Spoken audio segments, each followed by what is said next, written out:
Meeting of the Shreveport City Council now been called to order. We have an invocation by Councilman Bradford, and Councilman Everson will lead us in the pledge.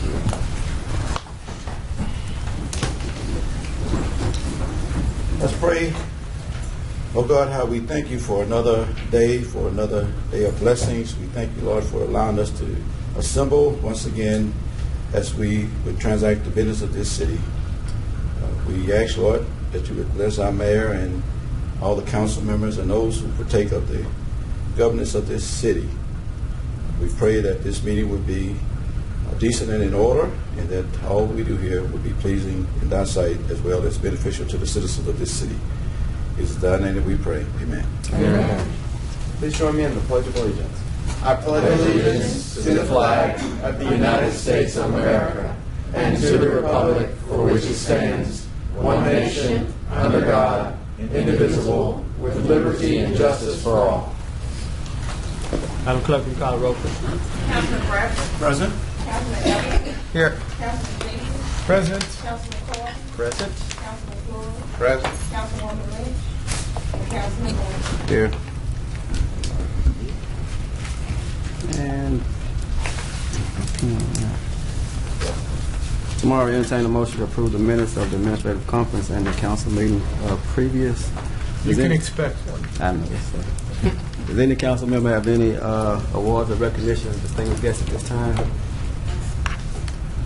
Seeing none. Mayor Tyler, do you have any recognition of distinguished guests at this time? Not at this time. We do have some appointments, and one of them I know is here this afternoon. If you will do those up front, I think that's under the clerk's report. Yes, ma'am. At the very end. Okay. If I could let him get back to work. You can do it. Sir, now. would you like to do it at Do it this right time? now. Yes, ma'am. Do you need to do anything for me to just bring it up? Okay. Thank you so much, Mr. Chairman and members of the council. At this time, we're going to ask Mr. Tilipan, but his first name is Sathanathan Tilipan. If you will come to the podium, please. We are appointing Mr. Tilipan as an assistant city engineer.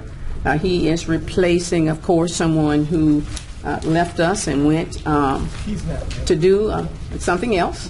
And so at this time, we're going to ask him to just introduce himself and tell the council members why you think they need to confirm you. Okay, thank you, Mr. Tilipan. Good afternoon, everybody. My name is Tilipan. You could call me Tilly. Tilly. Yes, it's a short version of my last name. And thank you, Mr. Chairman, for this opportunity to talk to you, and also the members of the council.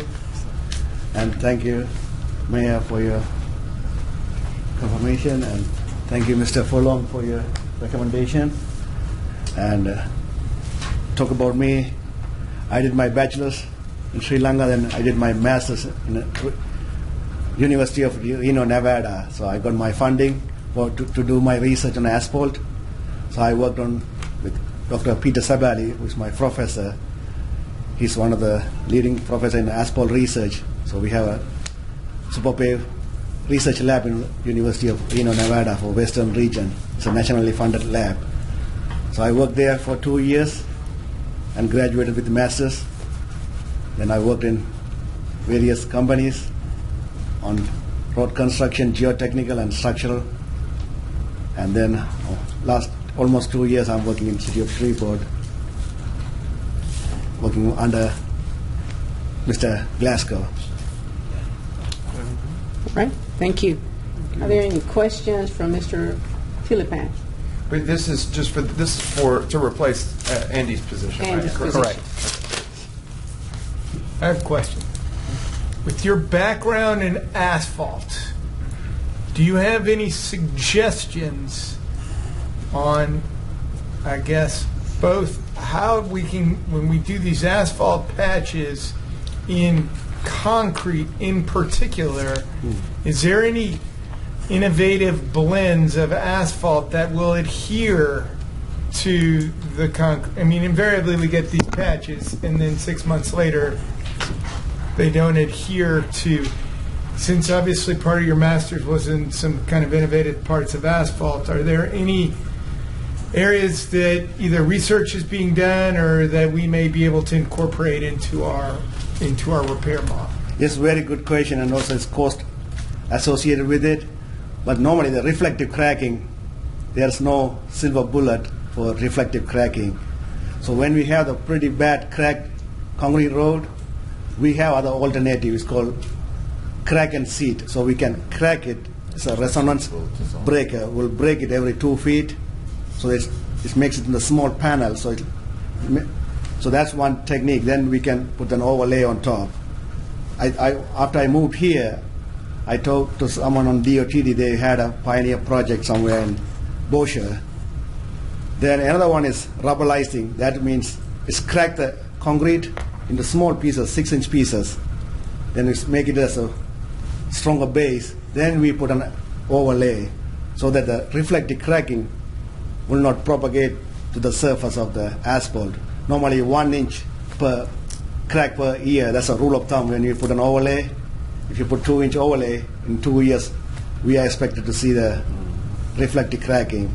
Because so have we tried any of those procedures here in Shreveport? The state did, LA DOT did that. That's what I heard. I haven't personally visited that site yet, but I heard that. But that's little overlay, we'll just overlay on top of the concrete, so it's less cost. But when we break it, we need to put some energy, so we have to pay for it. So we can try a pilot program and observe the performance over time and see how it works. That's maybe one option. So I studied in my master's and also payment management system. So gotcha. Well, I mean, I think one thing, and I understand why we've got these kind of annual asphalt overlay projects, because with the overlay projects, you can, I'll say, service more potential constituents or have a greater effect on, more roads per square foot based on the price. But fortunately, we don't have a annual concrete overlay system. There are some concrete No, we do not. areas, and I understand why. I mean, Right. it's a 20-fold difference in expense per. But at some point, we're going to need to move from. It'd be great if we got 20 times more budget for streets and roads. But let's just assume that doesn't happen in the near term. So we're going to need to come up with some solutions to address some of these concrete streets. And being frank with you, the current ones, they're not particularly effective. I mean, that's If I'd like to respond. Sure, yes, ma'am. One of the things that we have been doing, we've been replacing where the places were extremely bad. We've been replacing on the concrete streets with the concrete panels. They work, and we've done a lot of those on Juella. We've done a lot of those in some other parts of the city. Instead of trying to put asphalt, we've done concrete panels, and they do work. Now, we only have, once again, a limited budget, and because last year we recommended from this administration that we leave all of the money that comes in for the special street revenue fund, to leave it in the fund. We're thinking, and we're hoping, and we're pushing and trying to be efficient and ensuring that we can get more money in that fund so that we'll be able to do a better job. But when the streets are extremely, extremely bad, for the concrete streets that we don't have funding to replace, like we're doing part of Linwood, we put in the concrete panels. And so that's the preferred method for right now until we can get more funding. But going forward, we'll look to see where else we can get monies from without increasing the debt to be able to do some more capital projects and replace some of these concrete streets. Well, I know I've kind of gone off. Yes, but I needed to address that since you brought it up. But yes. I mean, I'd like to follow up with that without taking. Yeah. So, the reason I'm particularly interested is because on the substitutes for our asphalt projects, for the ones that were in my district, I have a concrete street that is in dire need of repair. It has rebar that pops up every 3 to 4 months, and it seems a shame to go spend money on asphalt streets that are in better condition than my concrete street, under the rubric that it's an asphalt street repair. But that is kind of diverging from It what is. my initial. I saw that email. Okay. I saw that Okay. email. I have to not agree with that, but I did see the email. That's fine. That was mine. Was kind of like, I'm trying to look for a solution Yeah. to see if there's a better way to repair that street with, I'll call it asphalt, Right. than we've currently. And I'd like to follow up with you on that, because there is some funding Okay. that we can secure for our concrete streets, but we're being told two different things from NLCOG. So I might need your help. I'm glad you brought that up. Okay. So because I may need the help of the council to help us get the funding that I know is available for Shreveport without some of the misinformation that we're being given. And Is there so, fake news in Shreveport? No. oh my goodness. Now, you know all the news you see is completely accurate, right? I wish there was. I was just I wish we could get some of the truth out there Yeah, anyway. I hear you. Okay. Okay, well, listen, thank you. That was just kind of my question, since I heard your resume and read about the work at University of Reno, I believe, or Nevada, Reno. That was why I was asking that question. Okay, thank you. All right. Any other questions from Mr. Tilly Pan? I'm just certainly happy to have him on board, and look forward to your knowledge about asphalt. And Mayor, to your and Councilman Jenkins' conversation, it may be, whether it's something we do in infrastructure committee or do around budget, maybe we need to have a little mini street summit just to Yes. talk about I'd where we love are to. with the different Sure. repairs and what's working, what's not working, and Absolutely. just kind of get everybody on the same page. We'd love to do that. Thank you, Councilman. Okay, thank you, Mr. Tilly Pan. Thank you, Mr. Yeah, thank you again for your. All right, the opportunity. that's it. Thank you. Yes, sir. All right, thank you, sir. Thank you. And you know, we have some others that we are appointing. I'm not sure that they're here today from the Civil Service Board. We do have Sergeant Michael Carter and Sergeant Willis. Do we have anybody from? Okay, you know, we don't really, what we say really doesn't matter anyway, but those are the two appointments for the Civil Service Board. Thank you. Thank you. Does anyone have anything for Mr. Green? Not for me. Nope. No. Thank you, Mr. Green. Thank you, Mr. Crawford and Mr. Bradford, for your reports. And no public hearing, and Mr. Crawford, will there be any legislation added on Not that I'm aware of, Mr. Chairman. Don't have anyone to speak today. Oh, I don't know about that. Everybody speak. All right. Just did the appointments. There are no items on the consent agenda. No, sir. Okay. Mr. Crawford, let's proceed with the regular agenda. Yes, sir. Mr. Chairman, under regular agenda legislation, resolutions on second reading and final passage, all which require only one reading. Resolution 109 authorizes a contract between the City of Shreveport, Louisiana, and the Independence Bowl Foundation relative to the production of the Independence Bowl. This contract is for 4 years, beginning in 2019, running through 2022 for the same $140,000 annually that is expensed over the last 4 years. Resolution 110 authorizes and provides for granting a waiver to the Fuller Center for Housing of Northwest Louisiana, Inc. for all city permitted and inspection fees associated with the construction of up to 100 new homes in the City of Shreveport, Louisiana during the time period between beginning with the effective date of this resolution and ending on December 31st, 2022. Is there no discussion? Then, Mr. Crawford, please proceed. Yes, sir. Introduction of resolutions not to be adopted prior to September 25th, 2018. Resolution 111 authorized the execution of a cooperative endeavor agreement with the Louisiana Film Prize, LLC. And Resolution 112 authorizes the mayor to accept a fire prevention and safety grant in the amount of $38,572 from the Federal Emergency Management Agency and the Department of Homeland Security to be utilized by the fire department for the purchase of smoke alarms and literature to be distributed to the citizens of Shreveport.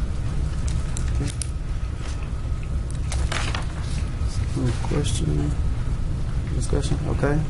Mr. Crowe? Introduction of ordinances not to be adopted prior to September 25th, 2018. Ordinance 74 amends the City of Shreveport, Louisiana 2018 Special Revenue Fund Budget, State Narcotics Fund, appropriating the funds authorized therein.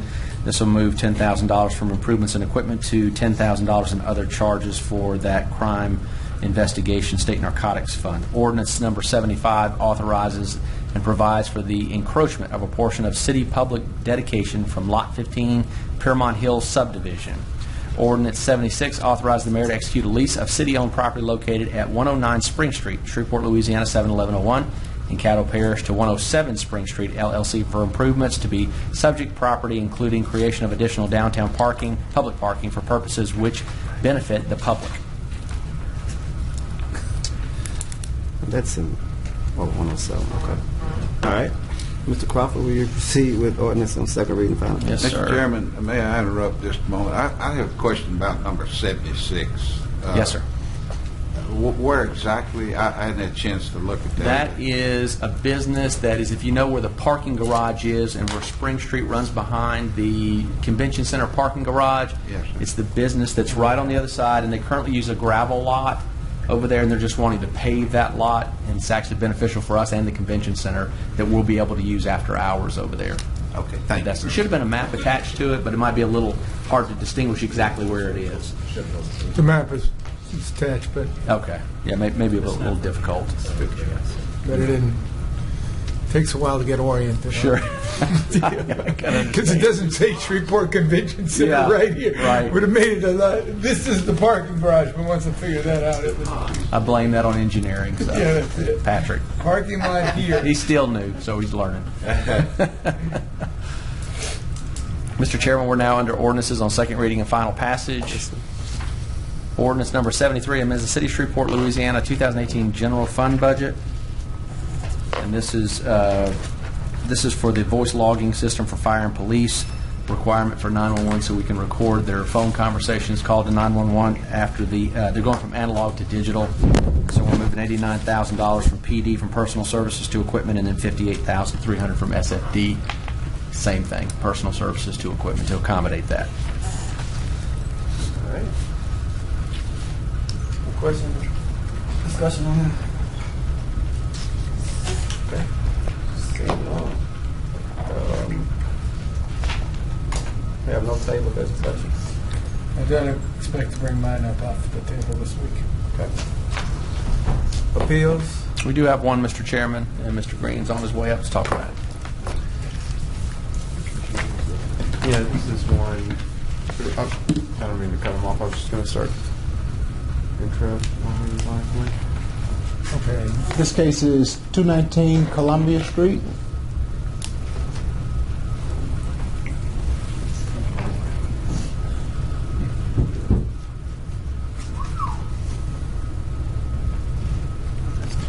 So the last time they were here, we gave them a 60-day extension to start some work. They pulled a permit, and some tape went up, but no actual work that's evident. I did speak with them today because this is a case when we first cited this. It was a woman. She died. Her daughter took it over. The daughter's son is now trying to help her get this house stabilized. They have a contractor who's supposed to be on site on the 14th, which is this Friday. I told them I would be okay with a 30-day extension if within 30 days we see work happening there. So I'm comfortable doing a 30-day extension. I know that the mayor's office, the administration wanted to go ahead and move forward with the demo, and so I appreciate them. We're going to work with you. Working with us on Yes, sir. it. We're going to work with you. And I know that they are certainly wanting to make sure that, and I too want to make sure that these people know we're very serious. Yes, sir. That this is, something has to happen very soon on this. But if they are able to get somebody there within 30 days, then I'm I'm willing to give it a 30-day extension, but this will be the last one. And if I could just, the reason we were thinking about doing something else, but certainly we're going to work with you. We always have. Oh, I appreciate it. These people don't live even in Caddo Parish. You're right. And, people are concerned about the deplorable conditions in our city and in our parish. Yeah. And since they don't, and they didn't come back, before the 60 days were up to tell us anything, they just didn't do anything, But we will work with you on another 30 days, and after that, That's all the time they get. Yes, sir. I appreciate it, okay? We appreciate that. So with that, I'll make that motion for a 30-day extension. It's been moved by Councilman Everson and second by Councilman Fleury for 30 days. 30-day extension. Please vote. Say 30 days. Should we say the actual date of the council meeting? It's October The 22nd. October 8th.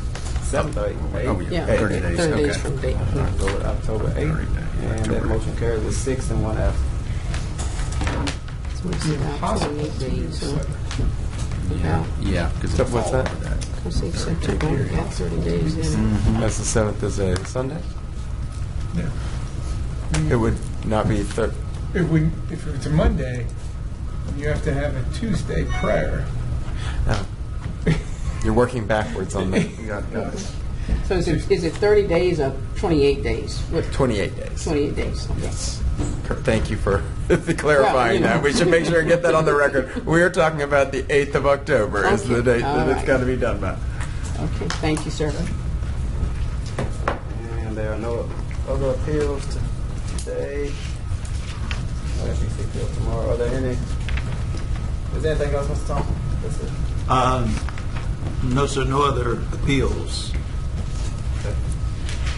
Are there any reports from officer boards?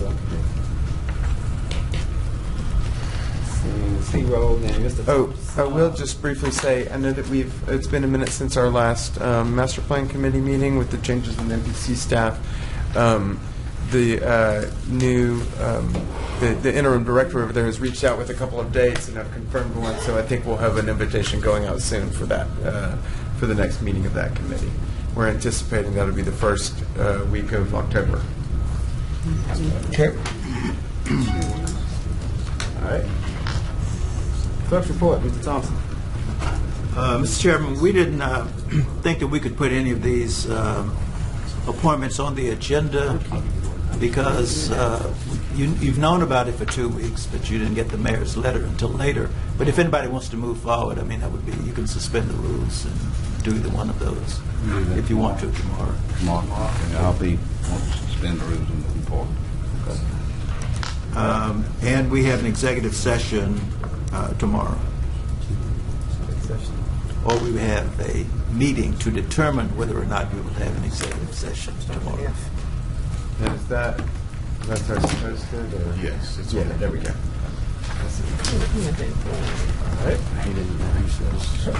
Quick question. Has anybody had any issues with ACS solicitations in their district? ABS? ACS.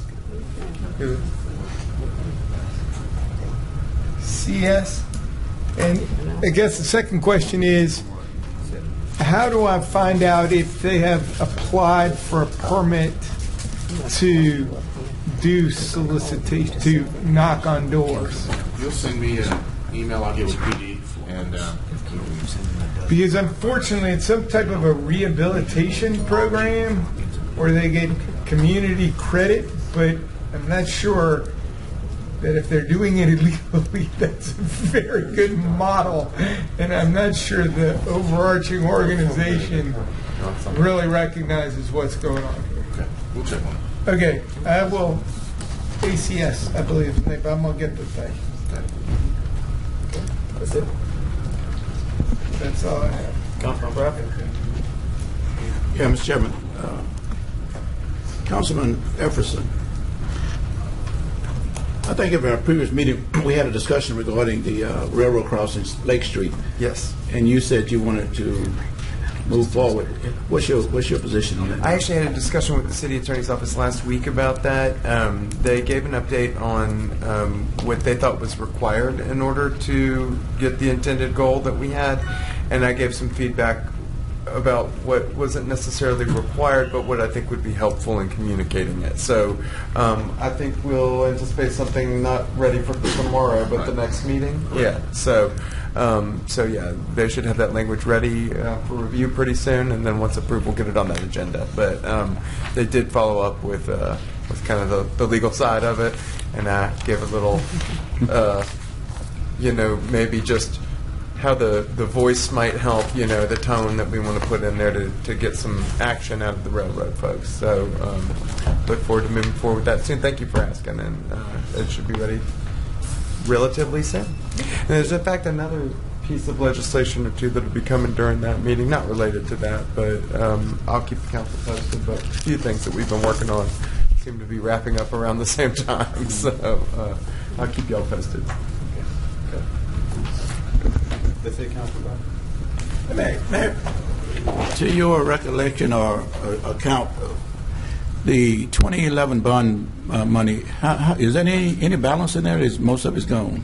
Well, we still have projects that were approved by the previous council that we are still working on. We have completed quite a number of those projects. We actually, as you know, because I worked with you when you were chairman, we actually did our strategic plan with metrics. So we've completed a lot of those projects, but we can get you an update. If you will. We'll do that. We certainly will. And certainly we appreciate your aggressiveness, because a lot of those projects hopefully should have been, but you came in with your tennis shoes on. Yes, sir. We actually did. We didn't have a honeymoon, that's for sure. Sure. Thank you. Yes, sir. We appreciate it. There's an update at the end of the mayor's 2017 progress report for the beginning of this year, Councilman. So that'll give you up and through the end of last year, but we'll get you something to date to go along with that. Well, if you wanted to look at something tonight, just pull up the mayor's progress report for 2017 that she issued at the beginning of this year. Okay. And at the very end, in an appendix, it's got the bond update in every single project and where its current status is and how much it was. I can do that. Okay. Yes, sir. But I'm really concerned, and I hope you can understand and appreciate that. Yes. 7 years is a long time. Yeah. We need to not leave too much on the table. Absolutely. And let me just tell you, even from the 2017 progress report, we've completed a number of projects since then with the 2011 bond package. But since we've been in office and this council, we've been getting them done. We've had a few delays because of weather and flooding and that kind of thing, but for the most part, within our plan, we actually attached metrics, deadlines to how we were going to get these things done, and we've just about completed most of them, but we can get you more up to date even than the end of December 2017, because we've completed some, over the last 8 months. Yep. Okay. All right. Well, I will review what the CEO said, then I'll look forward to an update. We'll have it to you this week. Okay. Thank you. Sure. I Absolutely. have one last announcement of whenever it gets to my turn, Mr. Chairman. Yes, ma'am. Councilman Fleury.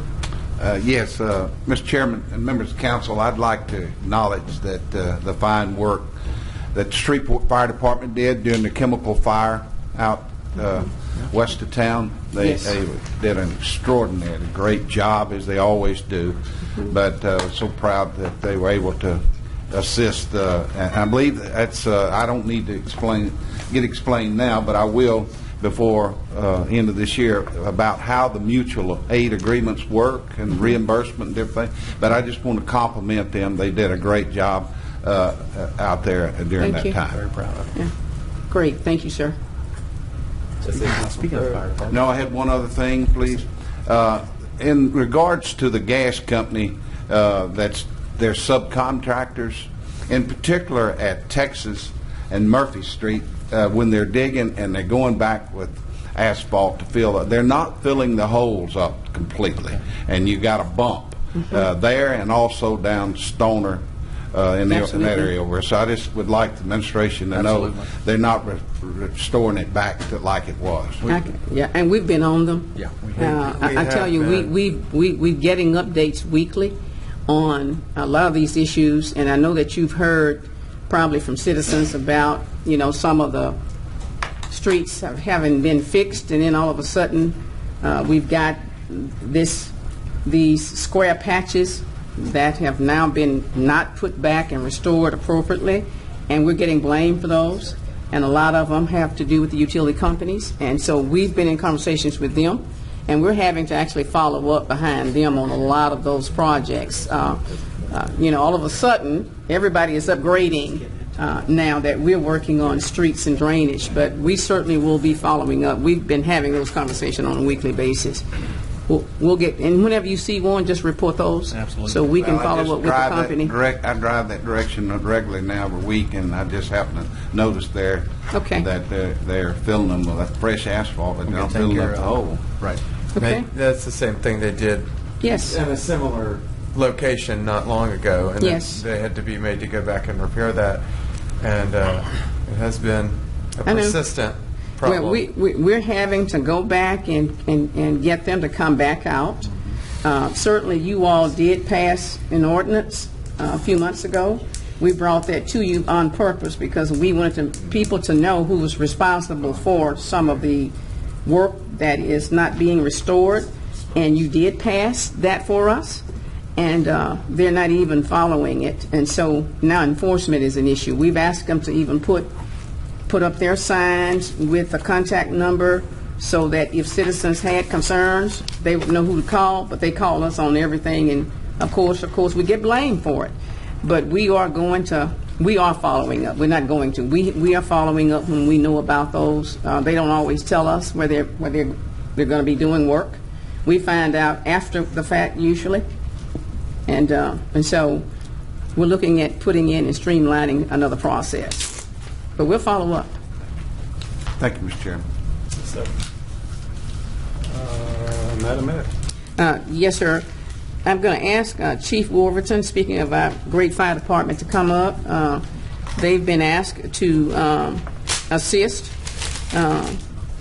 because of Hurricane Florence. Some of our people are going to be deployed, and I'm going to ask him to just kind of let you know kind of where we are and what we're doing. Chief?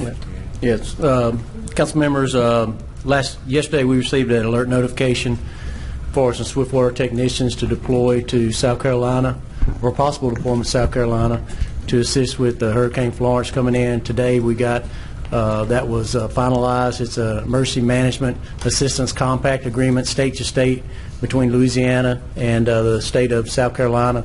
So our members will leave tomorrow morning at noon.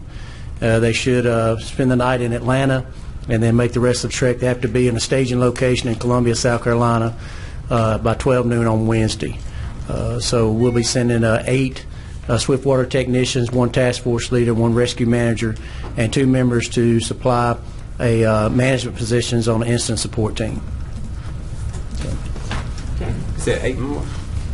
8? So, 12 in all. total of 12 in all. Okay. And we'll also be, just so you know, we'll be joining 2 other USAR task force teams from the state of Louisiana, 1 from the New Orleans area, 1 from the Baton Rouge area, and we're Louisiana Task Force 3 will be who we'll be representing. So it's a joint state deployment. Yes. Chief, where are you pulling out from at noon? Are you pulling out from maintenance or central at noon? We'll be pulling out from maintenance from the shop at old Mansfield Road? Mansfield and Valley View? Yeah, Mansfield and Valley View right there. Okay. 7300 Mansfield Road. I'm just curious, Chief, is there training in relate to how these various departments can come together in a joint mission like this? Yes, sir. We have joint training. We just had a joint training here not long ago, and we were about to go to a competition training. We were about to send one of our USAR teams to a competition training, but that may not happen now with the deployment. Okay. Because everybody's going to be spread pretty thin now. So everybody understand their role and responsibilities in this. Yes, sir. These are tools that we use here, right here in Shreveport. Okay. Swiftwater rescue technicians. Okay. They're all trained. So we use these skills here, but also when people call and need help. Good. Now they're anticipating the Hurricane to come in around Thursday? Yes, sir. From what I saw this morning on the last report, it's coming in sometime late Thursday, early Friday morning. It's when it'll make landfall. And your length of time there would be contingent upon the severity of the weather? Right now, they're figuring an 8-day deployment. That's what it's figured on. The EMAC agreement, it's an agreement between state to state for an 8-day deployment. So they may have to have relief depending on the size of the disaster and how much is going to need to be accomplished once the storm comes through. All right, thank you. We'll be praying for your safety. Yes, thank you. We appreciate And those prayers. And of course, we don't have to pay for this. It's a state Yes, ma'am. Is state reimbursed? Yes, ma'am. We will be funded back all pay for the firefighters, backfill for the firefighters here that are filling those that are deployed, and also we'll have equipment reimbursement from FEMA also. Okay. And liability would be on who? Yes, sir. The workman's comp is still covered by the city of Shreveport, since they are city of Shreveport employees. Yes, sir. And we're one of the 3 largest cities, so they get to call on us quite often, and we have, the trained personnel. Yes. So it makes a difference as to what happens in disaster cases like this. Thank you. Thank you. All right. Thank you, sir. Thank you, Mr. Chairman. I was not going to ask this in the meeting, but since you have done such a good job of time management today, I know that the mayor and a number of us have gotten some emails over the weekend about street lights, specifically in the I-20 and I-220 medians. Have we determined exactly who's responsible for those yet? Mike. Come on up, Mike. Mike he works, but he doesn't like to talk, but we have to have him talk on this one. I'm glad to see he's wearing a tie today. Yeah, that's right. I think that's a SWEPCO responsibility. Thank you, Mr. Wood. You can have a seat. It could be, but I'm somebody else to step in. No, actually it's ours, but we've been having some trouble out that way, and we get them back up and they go down. The ones on I-20 right now, we got those back up at the end of the week, and then we had a lightning strike, knocked out 3 of our circuits, so we're working on it, trying to get them back up. And I think that one of the things that the media has picked up on in this latest email was not so much the fact that they were operating or not. It's when one gets knocked down, what's the process. And I mean, I don't guess that either the city or DOTD keeps those poles necessarily in stock. I mean, it's a No, we don't. There's a process to replace it. It doesn't just happen because it got knocked down Friday night. We're going to put a new one back up on Monday. No, sir. Wish we could. Okay. Thank you. Thanks, Mike. Mayor, I'm going to be forwarding a request for service from some residents over off of Willow Ridge. Mr. Harold Slater is one of the contact people, and I'll include his number in that. Okay. And I would appreciate you respond to it. Yes, sir. Absolutely. Thank you. Okay. Well, if there's nothing else, then this meeting is adjourned.